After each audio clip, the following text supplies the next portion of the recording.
শতিকাতে আৰু সেইকেইখন আইনেই সেই কলনিয়েল আইনকেইখনেই ইমান দিন ধৰি ভাৰতবৰ্ষৰ স্বাধীনতা পোৱাৰ আজি ইমান বছৰ হ'ল যদিও চলি আহিছিল তেখেতৰ কাৰণে এটা টেবুৰ নিচিনা আছিল যে তেওঁ জেলত যাব লগা হৈছে।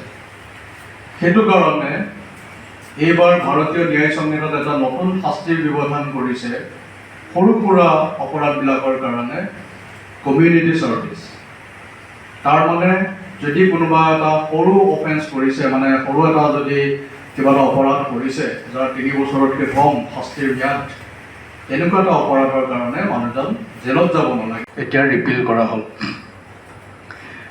এতিয়া আপোনালোকে মন কৰিব যে আগতে আছিলে ইণ্ডিয়ান পেনেল কোড, মানে শাস্তি, পেনেল, পানিছমেণ্ট।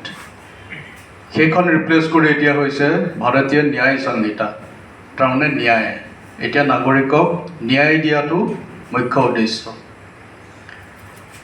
আগতে আছিলে ক্ৰিমিনেল প্ৰচিডিউৰ কোড, ৰজাৰ আণ্ডাৰত গৈছিল আৰু তাৰপিছতে ব্ৰিটিছসকলে মানে ভাবিলে যে বিভিন্ন যিখিনি পেনেল মানে পানিছমেণ্টৰ ব্যৱধান আছে, শাস্তিৰ ব্যৱধান আছে, সেইখিনি কোডিফিকেশ্যন কৰিবলৈ। ঠিক তেনেদৰে ইণ্ডিয়ান পেনেল কোড আৱিৰ্ভাৱ হ'ল। যিকোনো খবৰৰ বাবে যোগাযোগ কৰক আমাৰ এই নম্বৰত 7099017330 আৰু 7099017110।